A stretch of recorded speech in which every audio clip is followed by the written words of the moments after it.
관세음보살, 하고 싶은 말 다 하고 살 수 있나? 하고 싶은 말 다 했으니 기분이 좋지? 자신의 생각대로 보고 들은 것만을 가지고 상대와 관계없이 자신이 판단한 것만을 가지고 함부로 말하는 사람들이 있습니다. 이런 사람들은 대체적으로 여러 사람들 속에서나 단체 생활의 어울림을 잘 못합니다. 한다 하더라도 오래가지 못하고 그만두게 됩니다. 상대가 자신에게 조금이라도 기분 상하게 한다거나 마음에 들지 않는 것이 있으면 그냥 지나치지 않고 바로 속사포같이 말을 해버리거나 마음에 담아두었던 것을 기회가 왔을 때 상대의 기분 따위는 생각지 않고 함부로 말을 해버립니다.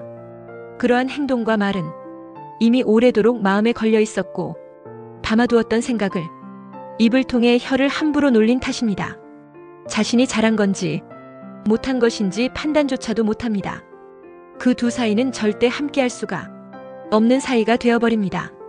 이런 사람들은 남의 말에 잘 경청하지 않습니다. 부처님 겉모양에 의존할 뿐 진리의 가르침에 공부도 관심도 없으며 기복적 기도에만 열중합니다. 중국의 무착스님은 문수보살 기도를 하였습니다. 그러다가 스님은 문수보살의 진신을 친견하기 위하여 항주에서부터 오대산까지 걸음을 옮길 때마다 오체투지로절을 하면서 갔습니다. 마침내 오대산 금강굴 부근에 이르렀을 때 한 노인이 소를 거꾸로 타고 가면서 무착에게 말을 걸었습니다. 자네는 어떤 사람인데 무엇하러 이 깊은 산중을 찾아왔는가? 예, 문수보살을 친견하러 왔습니다. 문수보살을 가히 친견할 수 있을까? 중략, 여기에서는 불법을 어떻게 주지합니까? 법부와 성현이 함께 살고 용과 뱀이 뒤섞여 있느니라. 여기에 대중은 얼마나 됩니까? 전 33, 후 33. 대중의 수를 물었는데 앞도 33이요 뒤도 33이라니 중략. 무착스님은 노인의 말이 도무지 알 수 없는 말뿐이었습니다. 그럭저럭 날은 저물어가고 무착스님은 노인에게 하룻밤 자기를 청하였습니다. 염착이 있으면 잘 수 없다. 마음에 번민과 집착이 있는 사람은 여기에서 쉬어갈 수 없다는 것이었습니다. 노인은 다시 물었습니다. 자네, 계행을 잘 지키는가? 예, 어릴 때부터 시작하여 지금까지 잘 지키고 있습니다. 그것이 염착이 아니고 무엇인가? 자네는 여기서 잘 수가 없네. 닦아도 때가 없고 지켜도 지킴이 없는 경지에 들어가야 하는데 아직도 애써 지켜야 하는 단계에 있으니 염착이라 한 것입니다. 계율을 지켜야겠다는 다짐을 하였으면 그것마저도 마음에 걸림이 없어야 한다는 것입니다. 하룻밤을 지내고 떠나는 무착에게 노인은 시자인 균제를 시켜서 무착스님을 배웅케 했습니다. 밖으로 나온 무착은 시자에게 절 이름을 물었습니다. 반야사라고 했습니다. 문수보살님은 큰 지혜를 갖추신 보살, 그리고 전 33 후 33이라고 한 노인의 말을 도저히 이해할 수 없어 동자에게 무슨 뜻이냐고 물었습니다. 대덕, 예. 이 수요가 얼마나 되느냐? 무착스님은 정신이 번쩍 들어 그 뜻을 이해할 수 없어 법문을 청했습니다. 동자여, 나를 위해 법문을 설해 주시오. 성 안내는 그 얼굴이 참다운 공양구요, 부드러운 말 한마디 미묘한 향이로다. 깨끗해 티가 없는 진실한 그 마음이 언제나 한결같은 부처님 마음일세.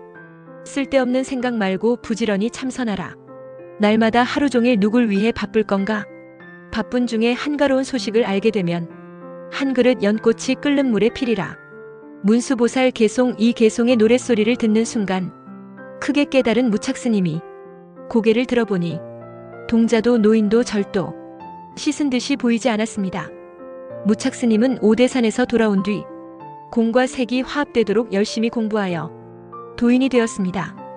우리 불자들이 보는 눈을 조심하고 듣는 귀를 조심하고 말하는 입을 조심하면서 부처님 공부에 열중하고 기도를 놓치지 않고 나눔과 봉사에 힘쓸 일이지 상대보다 더 잘하는 것도 없으면서 자신과 아무 상관이 없는 일에 나서기를 좋아하고 쓸데없는 일에 간섭하면서 업사는 일을 해서는 안 될 것입니다. 무착스님은 그 이후로 젊은 스님들이 공부를 잘하여 도인이 되는 것을 뒷바라지하기 위해 공양주를 자청했습니다.